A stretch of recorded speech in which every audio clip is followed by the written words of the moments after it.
Good morning. I'm Gretchen Musicant, and I'm a member of the Westminster's social justice team, and I'm also going to be one of the presenters today. So I'm wearing a couple hats.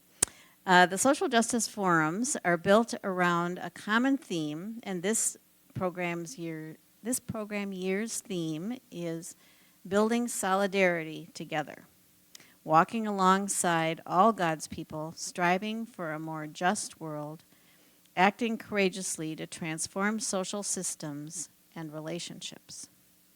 This morning, we're pleased to welcome my co-panelist, Anna Zaros, who is the Director of Organizational Advancement for the Nonviolent Peaceforce in Minneapolis. Anna has over 15 years' experience working with communities building peace, justice, and healing from the Philippines to Bolivia to the United States. Anna and I will be speaking about peacemaking in the world of, we'll be speaking on the theme, Peacemaking in a World of Conflict, Lessons from Mindanao, Philippines. We will share lessons from our recent study trip to the Philippines, which was an opportunity to learn about efforts to foster and maintain peace after years of conflict in the region.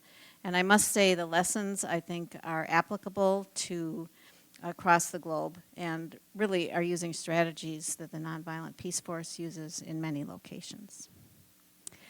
First, a couple of logistic items. Those of you in the room, I think you know, but raise your hand if you have a question. We'll get a microphone to you so that those on live stream can hear your questions. And those of you that are on live stream, please submit your comments or questions in the chat, and we'll monitor that and raise your questions or comments on your behalf. Part of our ongoing effort to promote respectful conversations around concerns in our community, as part of that, the social justice team has established guidelines for our forums that you'll now see on the screen. Please take a moment to look at them. This morning, I would like to highlight the fourth point, which is, 4, generous listening. We'll listen from the heart with compassion. Before we get started, a short prayer. Let us pray. Holy One, God of justice, breathe into us today a spirit of curiosity and humility. Help us engage with mindfulness, following the lead of voices from our community. Guide our speech and our self-awareness so we may honor the divine in all people. Amen. So, now, please welcome me and Anna to the forum. Thank you, Gretchen. Thanks for having me. So, as Gretchen mentioned, we're going to talk about a recent trip we took to Mindanao, Philippines. This is a privilege I've had of taking this trip twice in my role at Nonviolent Peaceforce, and several years before that, I lived in the Philippines working on this conflict with another peace-building NGO. So I know a bit. I'm not a local, but I know a good bit. So if you have questions as we go, we'll be able to answer them at the end. So do you want to introduce yourself more, Gretchen? Yeah. I just wanted a chance to say why I was attracted to this this trip that we went on together. Violence prevention has been a key part of my work in public health, and as well as the opportunity to really connect with people in communities and hear their stories and understand how they are being affected and what they are working with and what their assets are. So this was a trip that really dovetailed into that lifelong interest of mine, and so I was so excited to learn about it and to be included. Thanks. So we wanted to start by talking about the trip just a little bit. We took this trip in April of this past year for 9 days. We had, as part of our group, Anna, as a staff person from the Nonviolent Peaceforce. There were also local staff there in the Philippines who were working for the Nonviolent Peaceforce. And then about 10 of us travelers from the U.S. with varying experiences. A couple of our travelers had lived in the Philippines as children, and so we're going back for the first time. There were travelers who had been connected to the Nonviolent Peaceforce as volunteers and gone many places, including helping in Geneva. There were participants like myself who had been on other peacemaking trips. I had been on one with the Presbyterian Church to Colombia. And then there were some that had international experience and were bringing that to the trip as well. And so I said a little bit about why I was attracted to this trip. In addition, today, really, it's so easy to feel hopeless in a world with so much conflict. And we often hear about these conflicts from a 10,000-foot level. And I wanted to hear from the affected people about the conflict and learn what they had been doing to create and sustain peace. Okay, so just to give you a little bit of background first about Nonviolent Peaceforce and the work that we do. This is our office in Cotabato in Mindanao, where we were. So Nonviolent Peaceforce, what we do is called unarmed civilian protection. It's a kind of a technical term, so I'm going to tell you a story to illustrate what that looks like. One of our staff members who was long time with our country program in the Philippines named Sensei, his work was building relationships with local communities. So he would go from community to community, village to village, get to know people. He was of the community, so people already kind of knew who he was. And he would go and he would explain, we're Nonviolent Peaceforce. Our role is to help keep people safe in conflict and interrupt cycles of violence. And as people began to trust him, they would let him know when there were risks to their safety that might be coming or were already happening. So one day he got a call from a local village, and a community member had said to him that there was rumors that tensions were rising between two different clan leaders and that there probably a firefight was going to break out. And so Sensei got in his car with his coworkers and drove out to the village. By the time he got there, a firefight had broken out, and it was happening at a place across a street where people would come and go from that village. So anyone who was there in that village at the time was trapped and couldn't leave in case the firefight moved or intensified. So Sensei, because he had built these really strong relationships, because people knew he was nonpartisan, he went to the two different clan leaders and he said, your firefight is blocking people from being able to get to safety, so I need you all to have your people stop for 30 minutes and let us move people out of the community. So the clan leaders agreed, and they stopped their firefight for half an hour, and two of our staff members stayed with either side of the fight so that they could monitor that the fighting would stay, ceased. And then Sensei and some of his other coworkers went and corralled up anyone who wanted to leave the village and created like a truck in the front, a truck in the back, and the families in between to get out to safety. So that's a lot of what unarmed civilian protection looks like in the immediate term, keeping people safe when there's risk of violent conflict or violent conflict is happening. And then afterwards, Sensei went back to the communities and to those clan leaders and went back and forth between the different clans to share grievances, to open up pathways of communications. And eventually those clans created a peace agreement, a local peace agreement between themselves, and there's no more fighting there. So there's the immediate interruption in keeping people safe when there's conflict happening, but then there's the long term. We're going to end this cycle of violence, right? So that we don't always have to have this immediate response. So unarmed civilian protection that's one example, and that is pretty emblematic of a lot of our work, but it also does look pretty different depending on the location, because one of our main values is primacy of local actors. So we're always gonna go into a location, work with local folks, find out what their safety concerns are and how they want them to be addressed, and we're there as support. We now work in 9 countries around the world.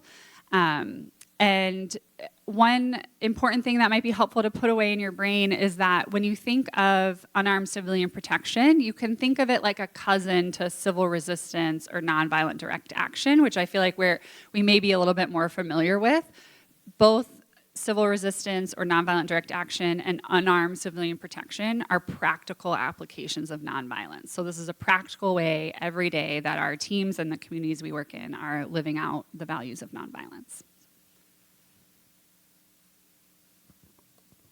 Thank you, Anna. I learned something whenever I'm with you. So I thought I'd just spend a minute or so talking about the Philippines. I'm sort of embarrassed to say, but when I learned about this trip, I really knew very little about the Philippines. And so I thought, well, okay, islands. Let me Google how many islands there are, and handful, I thought maybe. 7,600 islands in the country of the Philippines. And the people there speak 180 different languages, which represents life on different islands. And there are 109 million people. Our trip, we flew to Manila, which is up there in the kind of top third, and then quickly took a flight down to Mindanao, which is in the bottom third of the Philippines, and an area called BARM. The Philippines seem to love acronyms. And BARM stands for Bangsamoro Autonomous Region of Muslim Mindanao. And we'll talk more about that later. Okay, so a little bit more context to the peacemaking lessons we're going to share is to give you a little bit of history of why this conflict and why it exists. As you can see, I wrote a condensed, insufficient timeline of many centuries because I'm just really going to condense a bunch of history down to like the essential facts to help understand this conflict. So, as you probably know, the Philippines was colonized by Spain in the mid-1500s. When Spain colonized the Philippines, it didn't exist as this country, right? It was a bunch of islands with different kinds of people living in different areas. It wasn't a whole country at that time. So when Spain colonized, they started in Manila and started to, branch outwards. They never fully colonized Mindanao at the bottom. So especially the Moro people continually fought Spain, and they never had full control. But then after the Spanish-American War, Spain sells the Philippines to the U.S., and the U.S. says, this is our whole country right here. And in Mindanao, they're like, no, we're really not part of the Philippines. But that's not how anyone operated who colonized the Philippines. This is the whole country. This is, you're all under our colonization now.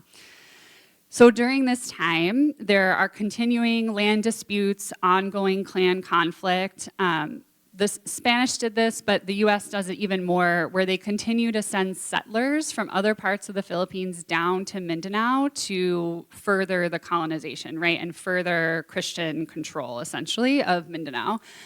Then after World War II, U.S. colonization is over.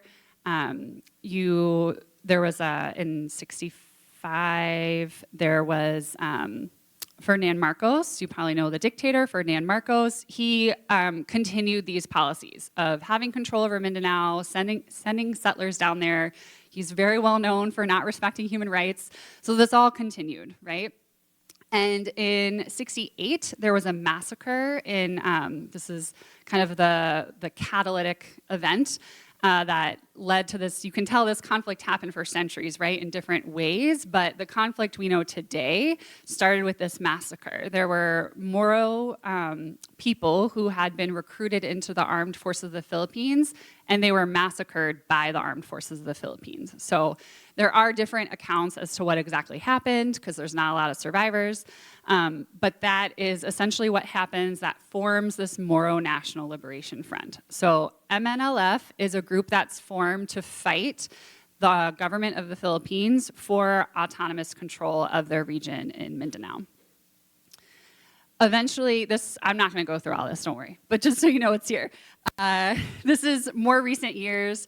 So the MNLF keeps fighting the government of the Philippines. They eventually have a peace agreement. But in that time, there was a group that splintered off called the Moro Islamic Liberation Front, and that's the conflict between the Moro Islamic Liberation Front, MILF, and the government of the Philippines is what we've been working on, what Nonviolent Peaceforce has been involved in during this time. The conflict goes through lots of waves of more peaceful times, more really active, violent times.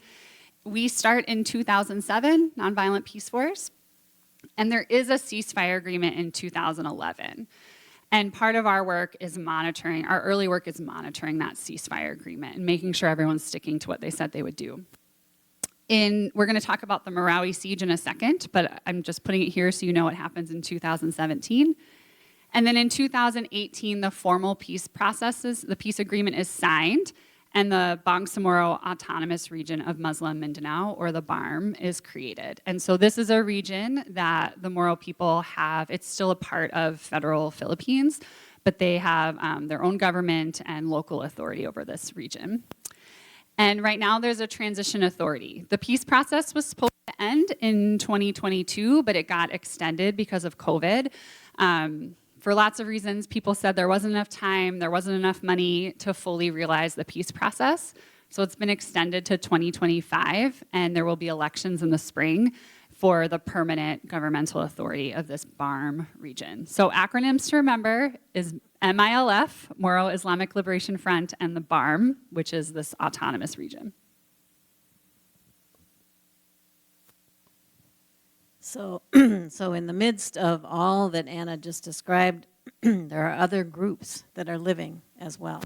And we had the opportunity to connect with a couple indigenous communities and really heard from them what it's like to live in the midst of this conflict that's around them. I found that many of their struggles resonated with what I have learned about indigenous communities here in the United States as well. So they are advocating for their own human and land rights amidst this broader conflict and amidst the pressures of modern life. And our visit with them, as well as the visit overall, really put into focus for me the preciousness of daily life. And when we hear about conflict, again, we think of the sides and their disputes.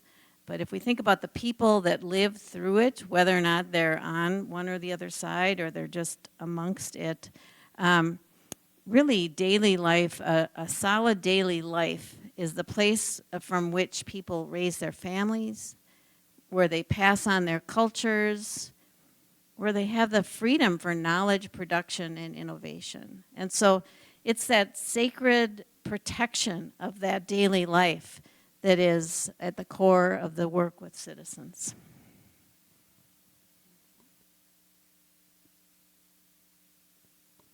All right, so here's a picture of our group. It is a predominantly Muslim area, so when we were meeting with people who assumed that style of dress, we also assumed that style of dress, which was learning, especially in a hot and humid environment for someone from Minnesota. It was so amazing to me. The women always looked very at ease and comfortable in their clothing, and I did not feel the same in the clothing. That aside, so we are going to be talking about some of the strands of work. You already heard from Anna some of the core pieces, but there are about 6 very disciplined, planful, and strategic ways of working that we were able to connect with, talk with people about.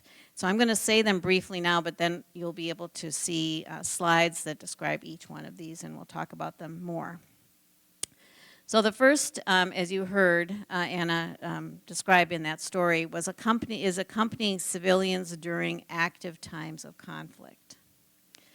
So a second area is to bring and keep people at the table to negotiate peace.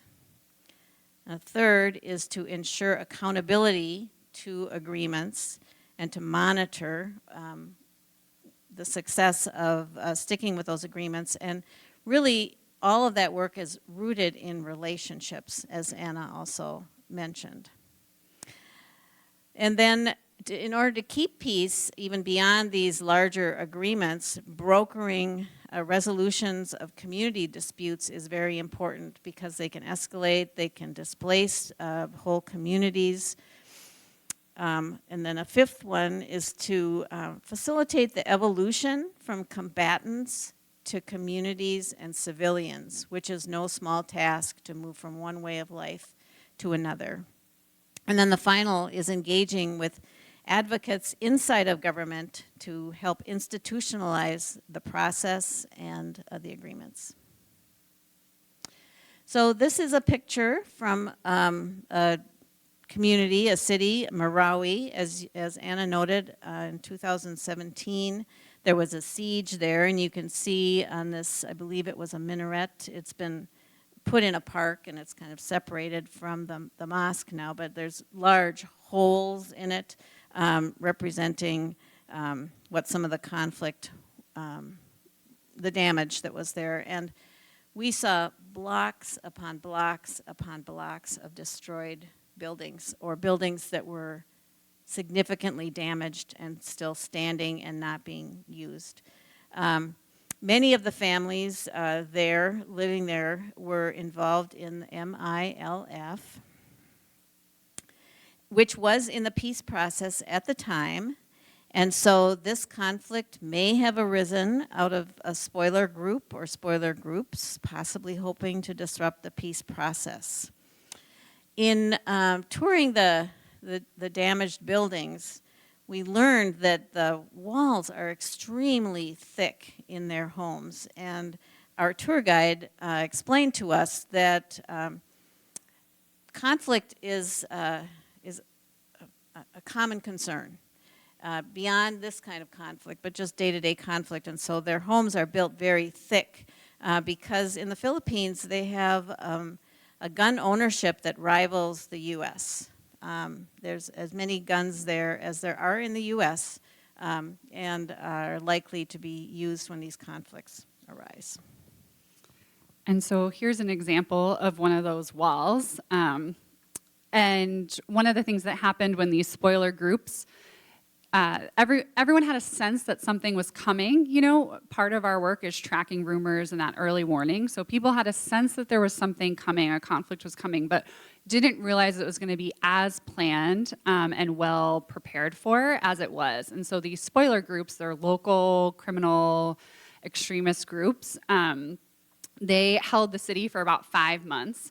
And it was the first experience of modern urban warfare that the Philippines has had. And so no one was quite prepared for how prepared the groups were. And so this is an example of how they held hostages inside and used the hostages, forced them to break these holes in between walls so that they could, these small criminal groups that were holding the city could move between house to house to get supplies, to find more guns, to gather more hostages without going out into the street. And so that was a tactic they had planned for so that they could hold the city longer. So what Nonviolent Peaceforce did during this time was we actually coordinated with the Armed Forces of the Philippines and the Moro Islamic Liberation Front, MILF. We worked together because the risk was this was going to spoil the peace process. So we created a coordinating group of the three of us, along with city officials. And Nonviolent Peaceforce, because we have the trust in the communities, was constantly being called with this community member, I still can't find them. This community member is stuck in this house on this block. And we would share that information with the other groups. And the Armed Forces of the Philippines, because of how volatile this conflict was, were the ones who were tasked with extracting the survivors from Marawi City. And then they would bring them out to ourselves and the MILF and turn them over. And we would work together then to reunite them with their family and then aftercare services at the city.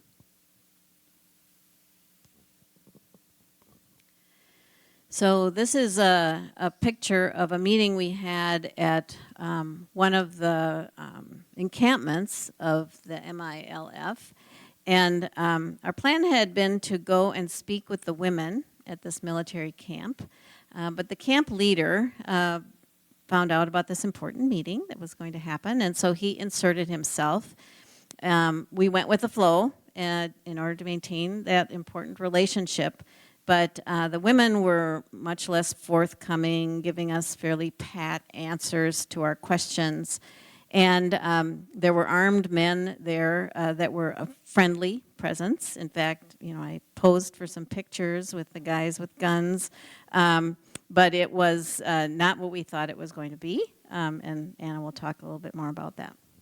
Yeah, and we go with the flow because, again, our work is only made possible through relationships. So if the main leader, MILF leader of that camp wants to meet, we're going to meet because that's an important way to keep him at the table, right? And keep him involved in our work of peace and seen as given the platform to be a peace leader in this way because he's working with us.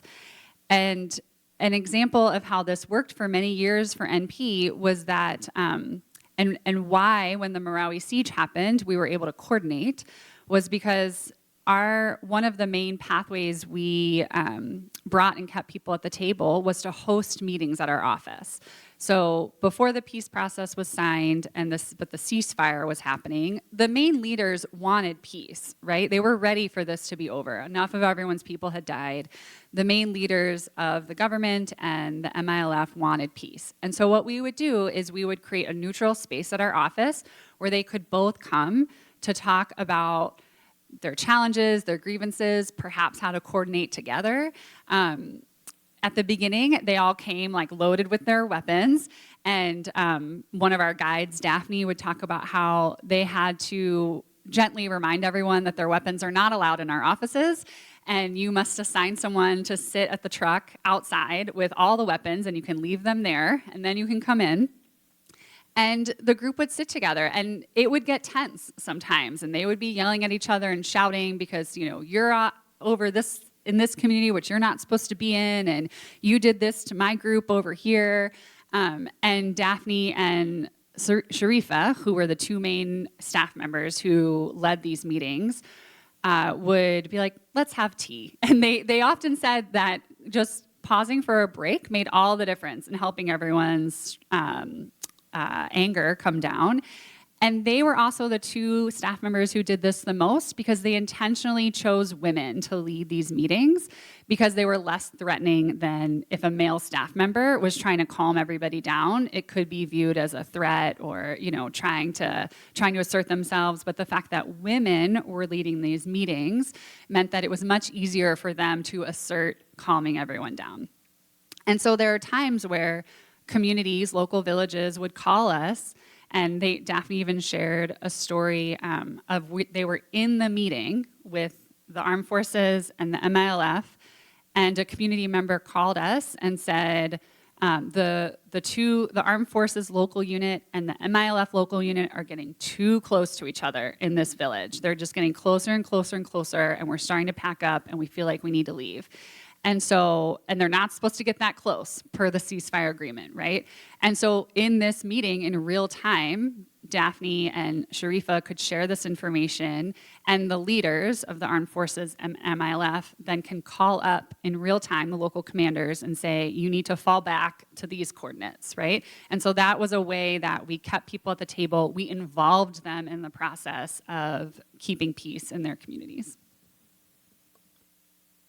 Oh, I might be next. What's next? Yeah, I'm next. Okay, so lesson 3 is ensuring accountability and monitoring rooted in relationships. So that story I just told you is an example of how we monitored the ceasefire. And in the early days, it was very much our teams walking all day from community to community, making sure that everyone was where they were supposed to be, no one was getting too far past a line they weren't supposed to go over. And we also did a lot of education. So we would train the Armed Forces of the Philippines and the MILF in human rights. Like, what is a human rights violation in war? And one of the children's human rights violation, for example, is when military are not allowed to occupy a school. And so we would train all these, what we would call duty bearers. So the people who are supposed to be in charge, right? The armed forces on both sides, we would train them in what they are and are not allowed to do. And so Daphne has this great story where, again, a community member called her and said, the armed forces are in the local school. They're not supposed to be here. We don't know what to do. And so Daphne goes to the community, and the way she tells the story is she starts to walk up to the school. And before she can even open her mouth, the local commander comes out and says, I know, we're not supposed to be here. We're gonna move, I promise. Because we had trained them, right? We had set standards for what they cannot be doing, and we held them accountable to it by showing up when they weren't doing that. And we would file reports, and that would go up to the UN, and that would go to the group who was creating the peace agreement.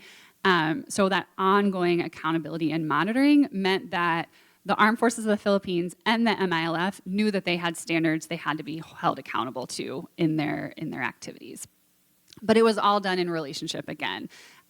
We're not showing up there as a force to sort of name and shame, right? We're showing up as we all agreed that this is what we were going to do in the community to move towards peace and maintain the ceasefire. And so I'm here in relationship with you because I care about this community just like you, and we're not going to break these rules, right?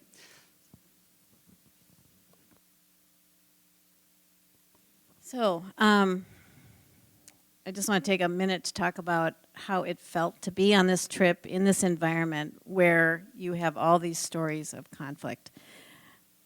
It felt very safe. And the reason it felt very safe was because of the people that are monitoring the issues and the relationships that they have with each other on the ground and the networks and systems of response that have been put in place. And we were being helpfully monitored. Our whereabouts was noted by all sorts of outside forces outside of our group to make sure that if we had planned to go see a mosque that was all pink, that it would be a safe environment for us and there was nothing going on that had occurred that day. So just really a testament to the overarching protective power of relationships. So this picture is of a beautiful waterfall, which in many places of the world would be a tourist attraction. It was one of the first places we went on our trip, and we got out of our vans at down the hill from the waterfall. We're going to meet with these people, and they started taking our pictures right away. And I just thought, well, this is interesting. Maybe this is the way it is in the Philippines. I don't know. But we soon found out that we were only the second international group to visit the waterfall in a long, long time. In fact, 6 months earlier, it had not been safe to be there because rival gangs had been fighting, and the monitors really helped to negotiate peace and create what for the local community could be a positive, not only a beautiful place, but a place where they had already built like hotels, and there were water slides and all sorts of things that you would have for tourists. But the tourist industry needed to have it be safe in order for that to blossom. All right. So here is a picture of Commander Bravo, who was at another one of the military camps. And I want to start by just talking about that idea of what does it take to sustain a more peaceful environment. So how do you move from being combatants to non-combatants? And there are many factors that keep violent conflict going. In addition to the peace process, reversing that, there are other factors like economic factors. How do you make a living? If your living has been made through some kind of military relationship and, bringing in groceries because you got guns over your shoulders, how do you turn that into something else? There's the sense of belonging. As people have aligned with various groups, how do we overcome that sense of belonging and create a different entity or a different way to belong to? The meaning of life. If the meaning of your life has all been retaliation and strife, how do you recreate a different narrative for yourself? And then there are many people that have expressed their leadership through these conflicts on all sides, and so they still are leaders. And so, how do you bring about different opportunities for them to be leaders? And so, that notion of transitioning people who were used to one way of life, rooted in violence, to a peaceful coexistence, is a real challenge at keeping the peace going forward. Yeah, and so where we met Commander Bravo was at his camp. It is called Camp Munai, and now they've sunset camp, and now they call it community. And this is where some of the bloodiest battles were fought during this conflict, during the height, the worst times. And Commander Bravo, he is one of the most well-respected and feared leaders from the MILF.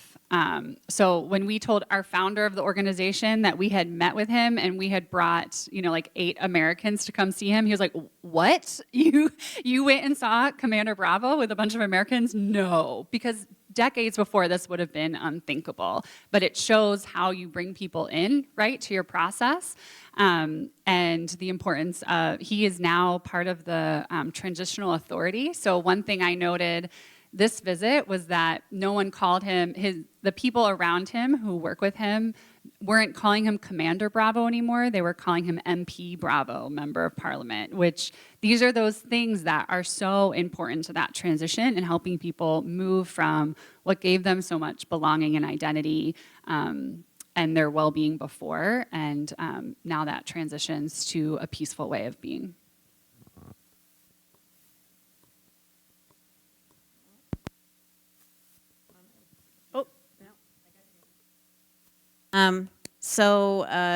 The previous slide showed one of the major improvements that has occurred in the peace transition process, and that's these paved roads. Before, we just drove on them and didn't realize that earlier it was difficult to get in and out of the camp, and now there are nicely paved roads in and out.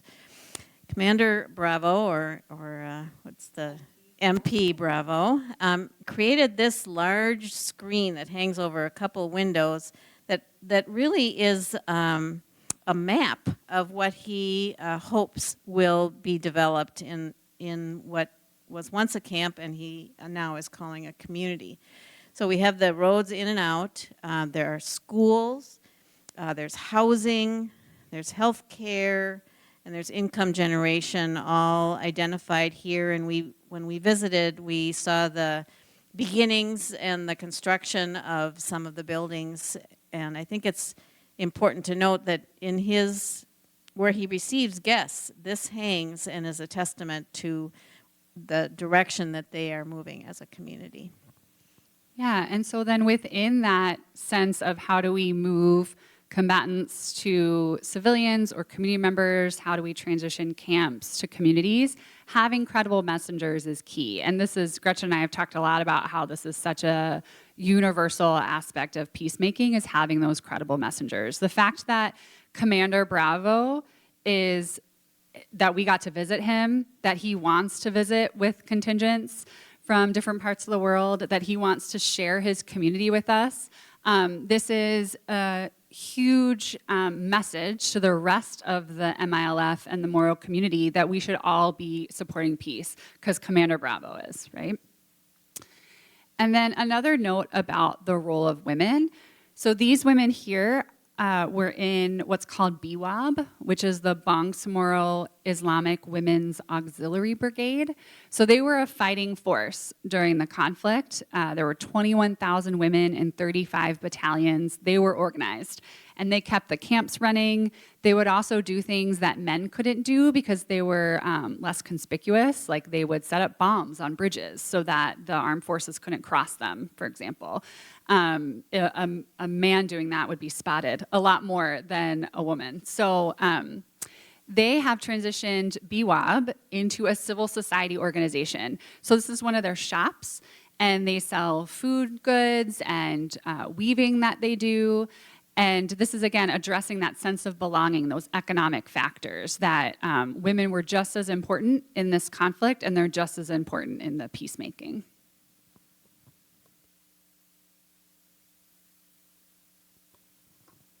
So I was going to talk a little bit more about women's roles, and really you've heard a lot of examples already. I think as we listened to women who had played roles in throughout the history of the Nonviolent Peaceforce's presence there's a real perseverance in relationship building and maintenance. I mean, it's just astounding to think about the creativity that is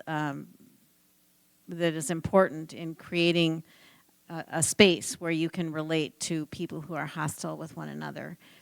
And as you heard, the notion of bringing hospitality into the peacemaking process really facilitates ongoing conversation. We also heard a story about a local monitor who heard about a dispute related to a couple, a young couple who had ridden a motorcycle together during the daytime but still unsupervised. And this was going to result in a major conflict between their clans until one of the women intervened, and now they got married. So whether or not that you feel good about that or not, but you know, the conflict was abated. When we visited Commander Bravo, we were also able to speak with his second wife. He has several wives, all of them he loves equally, he told us. But she spoke of the importance of healthcare and education and having a clinic, and really brought to life some of the ideas that we saw on the map that Sergeant or Commander Bravo had. But you could see the influence that she had in terms of the caring for the community. And then, as you saw that in the cooperative, we saw also weaving and fabric arts really bringing tangible ideas of how to create some income in these communities. And we're getting near the end, and so just going to speak briefly. We had a chance to meet with Sir Wendell over Zoom, and he has been a member of the Philippine government, I think, over the course of the entire time that the Nonviolent Peaceforce has been there. And really so important to have that collaborative work with government, and so that someone inside of government can advocate for the importance of peace as you have changes in leadership, and also so that the government continues to have an internal advocate for commitments made in the peace process.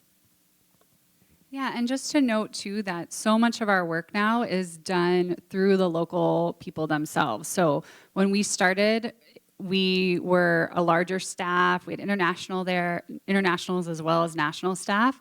And now that the peace process has moved on for so long, our staff is fairly small. They're all local Filipinos.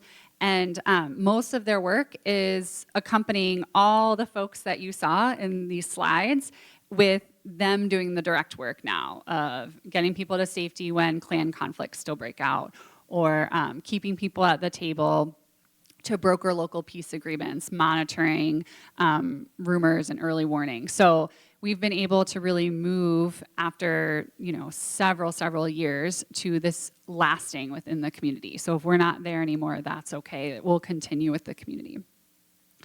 And then just a note at the end that we're also here locally. So if you're interested in this or you'd love to learn more, I'm always happy to chat.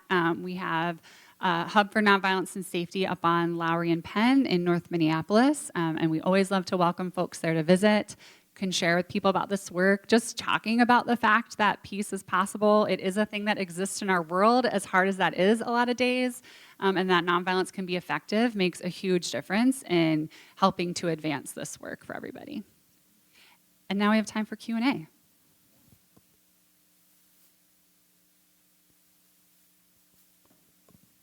All right.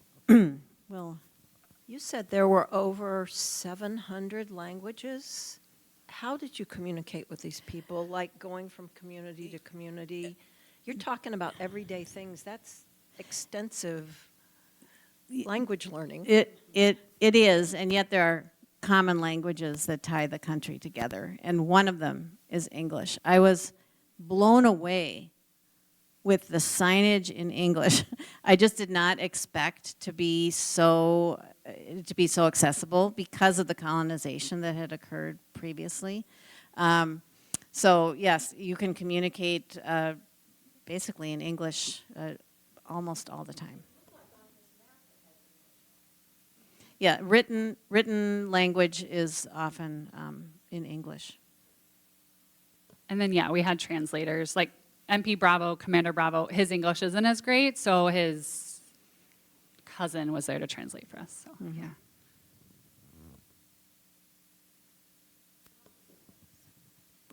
How many islands and what is the total population? I was overwhelmed with that count. Oh, you're going to make me go back to my notes. Yeah, it's over 7,000 islands.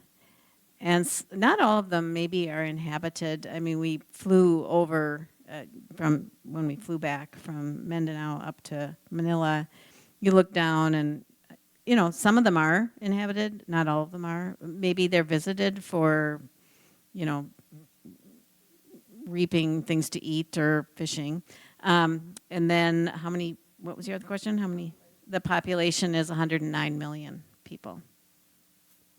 Has anyone here been to the Philippines?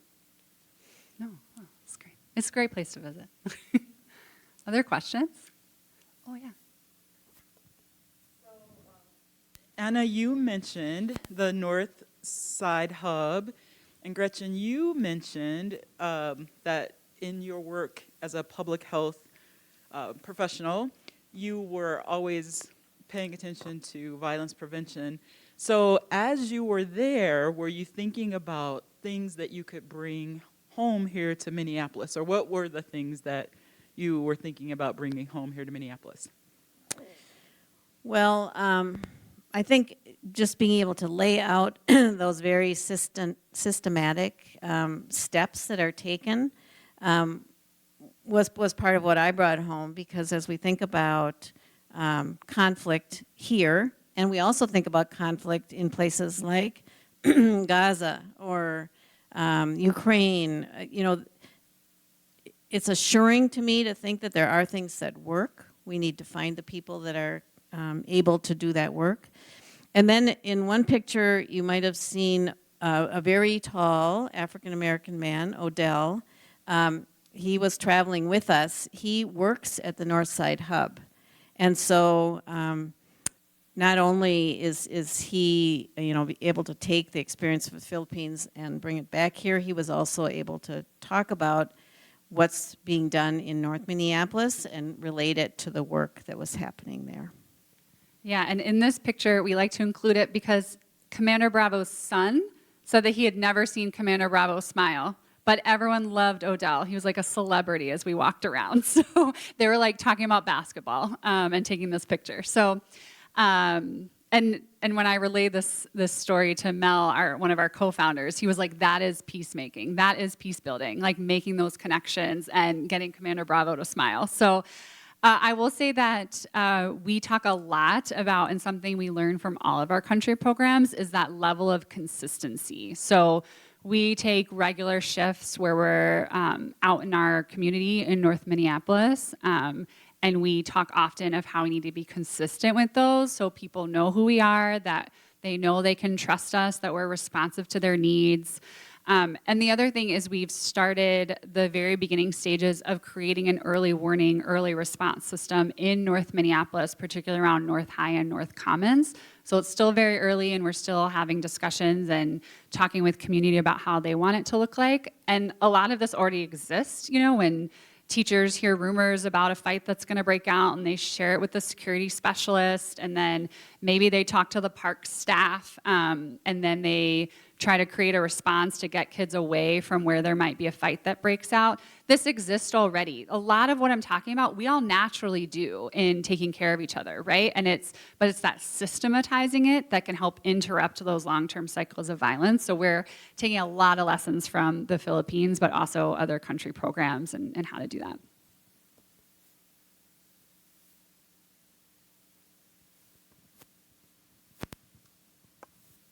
Yeah, you mentioned that the Nonviolent Peace Force is active in a variety of countries. Could you just remind us what those other locations are? Yeah. And then also, how are people sort of assigned to different parts of the world, and how are they prepared for that work? Oh, great question. So we're in the US, the Philippines, Ukraine, Myanmar, Indonesia, Iraq, Sudan, South Sudan, and I'm missing one. It'll come to me, but I know there's 9. I do have it in my notes too. And we're starting in the Democratic Republic of Congo. That's why I forgot it, because it's like weeks old. So we hire, we put our job postings online like anyone else would. We often try to hire national staff as much as possible because they speak the language, they know the context, and we have a pretty intensive training that we all go through, no matter what your position is, in understanding nonviolence, the theory of unarmed civilian protection, the different ways it can be employed, we do a lot of role plays of how to engage with community, and how to respond. My first day of work at Nonviolent Peace Force was the first day of one of these trainings for U.S. staff, and we did an armed shooter role play, basically, and like how we would respond and how we would react. So we do a lot of that work, and then we also try very hard. It can't always be easily done, but we try very hard to make sure that our staff are a mix of folks who are very experienced in this work with newer people, so that we're continually mentoring people in, because it's a lifelong journey for all of us in nonviolence, right? Like, we don't just switch it on, right? It's totally countercultural. So we get lots of training and support as we go through. And luckily, a lot of our staff get pretty committed and then move from country program to country program, so that they're able to share their expertise. It looks like we have reached the end of our forum time. Thank you, Anna, for joining me in being able to talk about this really important work. And as we turn our attention maybe to next Sunday we will welcome Harry Boyd, who is Senior Emeritus Senior Scholar in Public Work Philosophy at Augsburg University. He's founder and former director of the Center for Democracy and Citizenship at the University of Minnesota's Humphrey School of Public Affairs, and he's a staff member of the Southern Christian Leadership Conference, which was headed by Reverend Dr. Martin Luther King Jr. We look forward to hearing him next Sunday and hope he will join us again. Please join me in clapping for myself and Anna.